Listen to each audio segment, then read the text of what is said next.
Hello friends, आप कैसे हैं। हमें उम्मीद है आप सभी अच्छे होंगे।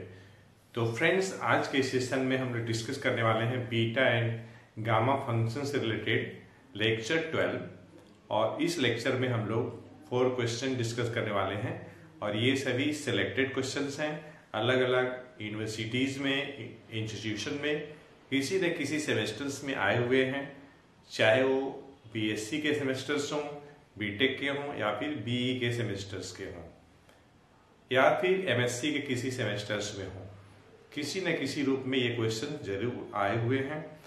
आप पूरा सेशन ध्यान से देखिए, अच्छी अंडरस्टैंडिंग के लिए, समझ के लिए। अगर आप 11-12 के भी बच्चे हैं तो आप इस सेशन को जरूर देखें। आपको डेफिनेट इंटीग्रल में ये बहुत ही हेल्पफुल होगा। तो फ्रेंड्स, बिना देर किए चलिए हम लोग इस सेशन को स्टार्ट करें और प्लीज़ स्किप ना करें, बीच में स्क्रॉल ना करें वीडियो को, क्योंकि जब तक आप पूरा ज्ञान नहीं लेंगे तो फिर आपको बेनिफिट उतना नहीं होगा। क्योंकि आप जितना गुड़ डालेंगे उतना ही उसमें मिठास होगी। कहने का मतलब ये है बच्चों कि अच्छी आउटपुट के लिए अच्छा इनपुट का होना बहुत ही जरूरी है। तभी हमारा रिजल्ट एफिशिएंट आएगा, अच्छे से आएगा, जिसकी एफिशिएंसी ज़्यादा होगी, मैक्सिमम होगी। तो फ्रेंड्स, चलिए हम लोग इस सेशन को स्टार्ट करते हैं। सबसे पहले हम लोग क्वेश्चन 1 करेंगे, फिर एक एक करके बाकी क्वेश्चन को हम लोग करेंगे। तो पहला जो क्वेश्चन है हमारे पास इस तरीके से है। लिमिट है 0 to 1, इंटीग्रेंड है x, 1 - x power n dx और इसकी वैल्यू हम लोगों को इतना प्रूफ करना है। तो ठीक है, हम लोग सबसे पहले फर्स्ट क्वेश्चन करने वाले हैं और इसमें 0 to 1 x लिखा है, 1 - x पावर आपका n है और ये है आपका dx। इसमें हम बीटा फंक्शन लगाना चाहते हैं। तो बीटा फंक्शन लगाने के लिए बीटा mn का जो ओरिजिनल जो बेसिक जो डिफिनेशन है वह है 0 to 1 x power m-1 into 1 - x power n-1 और ये dx, जहां पर m और n की वैल्यू 0 से ग्रेटर होनी चाहिए। कंपेयर करिए, यहां पर x का पावर क्या है, 1 है। यहां पे देखिए n-1 है, जबकि केवल यहां पर n है। तो हम लोग इसे क्या लिख सकते हैं, 0 to 1, 1 को हमने लिख दिया 2 - 1 इंटू 1 - x, n को हमने लिख दिया n+1 -1 और ये dx। क्योंकि 2 - 1 आपका 1 आएगा, n+1 -1 तो +1 - 1 कैंसिल हो जाएगा तो आपका n आ जाएगा। अब इससे हम कंपेयर कर सकते हैं, जब x का पावर n-1 है और 1 - x का पावर n-1 है और बीटा mn लिखते हैं। कंपेयर करिए, m की जगह पे 2 है, n की जगह पे n+1 है। मतलब ये हुआ कि अगर ये हमारे पास गिवन अगर i अगर है तो हम लोग इसे क्या लिखेंगे, हम लोग लिखेंगे बीटा 2n+1। तो फ्रेंड्स, यहां पे हमें क्या मिल गया, बीटा 2n+1 मिल गया। इसे हम लोग क्या लिख सकते हैं, इसे हम लोग लिख सकते हैं gamma 2 into gamma n+1 upon gamma n+3 लिख सकते हैं। ठीक, ये देखिए हमने क्या किया, हमने relation between beta function gamma function इस्तेमाल किया है। हमारे पास एक रिजल्ट होता है beta mn equals to gamma m into gamma n upon gamma m plus n, ये रिजल्ट होता है। इसी का हमने इस्तेमाल किया यहां पर। तो हम लोग न्यूमरेटर को लिख सकते हैं गामा 2 मतलब क्या, फैक्टोरियल 1 मतलब 1, n गामा n प्लस 1 मतलब क्या, मतलब कि फैक्टोरियल n, ये लिख सकते हैं।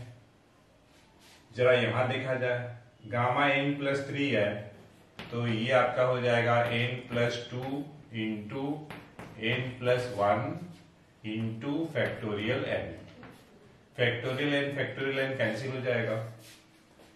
तो इस तरीके से हमें क्या मिल गया, 1 upon n plus 2 into n plus 1 मिल गया।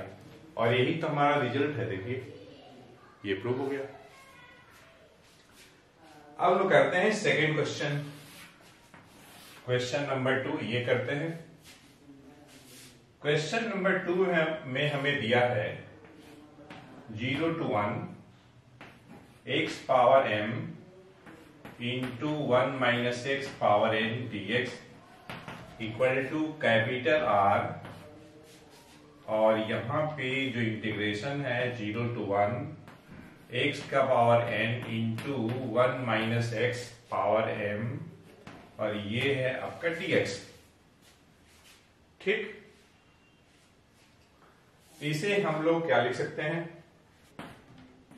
m को हमने लिख दिया m प्लस 1 माइनस 1, और हमने n को लिख दिया n plus 1 minus 1 dx equal to capital R, 0 to 1 x का पावर n है जिसे हमने लिख दिया n plus 1 minus 1 into 1 minus X, m को लिख दिया m प्लस 1 और ये माइनस 1 और ये dx। और ऐसा लिखने से देखिए बेनिफिट क्या हुआ, ये जो है आपका इस टाइप का बन गया। देखिए बीटा mn 0 to 1 x के power n minus 1 minus x n minus 1 dx। यहां पे जरा देखिए m के जगह पे m प्लस 1 है और n के जगह पे n प्लस 1 है। यहां पे देखिए m के जगह पे n प्लस 1 है और n के जगह पे m प्लस 1 है। कहने का मतलब ये है कि इसे आप लिख सकते हैं beta m plus 1 n plus 1 equal to capital R beta n plus 1 और ये m प्लस 1। अगर आप ध्यान से देखेंगे यहां पे इंटू है, तो बीटा जो फंक्शन होता है सिमेट्रिक होता है m और n में। मतलब ये कहना चाह रहे हैं कि बीटा फंक्शन सिमेट्रिक होता है, इसका मतलब ये हुआ कि m के जगह पे आप n लिख सकते हैं और n के जगह पे m लिख सकते हैं। तो ये और ये सेम ही तो है, जबकि इसकी वैल्यू क्या है r टाइम्स इतना है और इन दोनों को हम सेम कह रहे हैं। ये पॉसिबल कब है, जब r की वैल्यू 1 होगी। तो इस तरीके से हमें r की वैल्यू 1 मिलेगी और यही हमारा आंसर हो जाएगा। तो इस क्वेश्चन में हमें r की वैल्यू निकालनी थी एक्चुअली में, तो इस तरीके से r की वैल्यू कितना आएगी, तो 1 आएगी। तो हम लोगों ने फर्स्ट 2 क्वेश्चन कर लिया है। अब लोग करने वाले हैं थर्ड क्वेश्चन, जिसके लिए स्पेस पहले बना लिया जाए। तो फ्रेंड्स हम लोग करने वाले हैं क्वेश्चन नंबर 3, और इसमें देखिए हमें दिया है given integral 0 to 1 dx upon under root minus log x, और ये है आपका इक्वल टू अंडर रूट 5। तो हम लोग 0 to 1 ये है आपका dx और माइनस log x को हम लिख सकते हैं log 1 अपॉन x लिख सकते हैं। कैसे, log m by n, log m minus log n, log 1 की वैल्यू 0 हो जाएगी, 0 माइनस log x तो माइनस log x आ जाएगा। तो माइनस log x को हमने लिखा है log 1 अपॉन x लिखा है, और इसे हम लोग लिख सकते हैं 0 to 1 log 1 अपॉन x, और ये रूट जब ऊपर जाएगा तो माइनस हाफ हो जाएगा, ठीक है, इंटू dx। अब हम लोग क्या करने वाले हैं कि log 1 अपॉन x को हम लोग y मानने वाले हैं। तो बाय डिफिनीशन ऑफ लॉगरिथम यहां पे बेस क्या है, e है, तो 1 upon x equal to e power y हो जाएगा।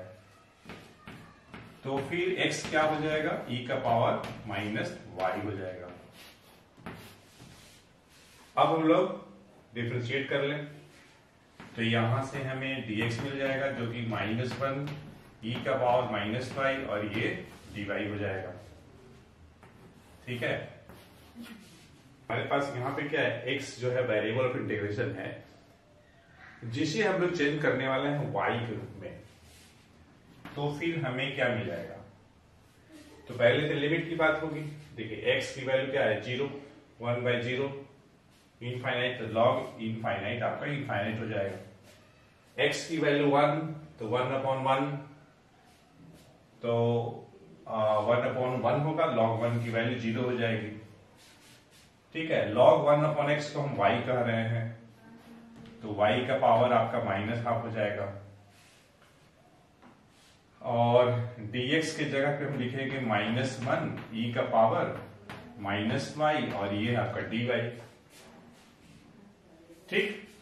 ये नेगेटिव है, ये जब यहां आएगा तो माइनस हो जाएगा, और साथ ही साथ जब हम लिमिट चेंज कर देंगे तो पॉजिटिव हो जाएगा।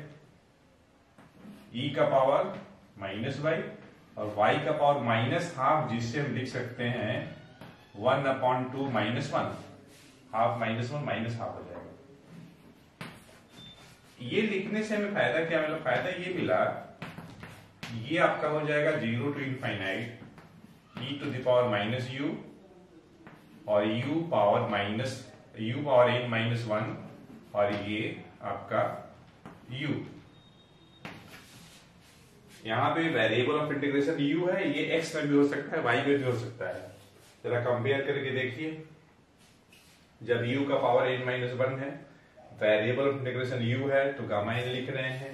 यहाँ पे वेरिएबल ऑफ इंटीग्रेशन y है, y का पावर 1/2 -1 है, e का पावर माइनस y है। यहाँ u वेरिएबल ऑफ इंटीग्रेशन तो माइनस u था। कंपेयर अगर आप करेंगे तो ये आप देखेंगे कि इसकी जो वैल्यू होगी गामा 1/2 होगी, जिसकी वैल्यू √5 होती है। तो इस तरीके से हम लोगों ने फर्स्ट 3 क्वेश्चन कर लिया, और हम लोग अब करने वाले हैं इस सेशन का 4th क्वेश्चन, जो कि आपके सामने है। तो हम लोग पहले स्पेस बना लें। तो देखिए हमारे पास जो क्वेश्चन है 4th क्वेश्चन, इसमें हमें दिया है 0 to 2 x power 4 8 minus x³ power -1/3, और ये dx है, और इसकी वैल्यू हम लोगों को प्रूव करनी है 16/3 बीटा 5/3, और ये 2/3, ये ओके। तो हम लोग क्या करने वाले हैं कि x³ की जगह पे हम लोग लिखने वाले हैं 8u लिखने वाले हैं। तो फ्रेंड्स इस तरीके से अगर हम इसमें x³ = 8u कर लेंगे, तो यहां से देखिए 3x² dx 8du मिल जाएगा, x² dx निकाल लेंगे तो 8/3 du मिल जाएगा। अब यहां पे चूंकि x का पावर 4 है, तो उसे हम लिख लेंगे x² × x²। तो एक्स स्क्वायर डीएक्स के लिए इतना इस्तेमाल कर लेंगे। फिर X equal to 8u whole power 1/3 है तो एक्स स्क्वायर निकाल लेंगे, 8u होल पावर 2/3 हो जाएगा। 8 का पावर 2/3 हम यहां से कैलकुलेट कर लेंगे तो हमें मिल जाएगा आपका 4 मिल जाएगा। यहाँ पे क्या है, ये 2 का पावर 3 है, होल पावर 2/3 है, 3 कैंसिल हो जाएगा। तो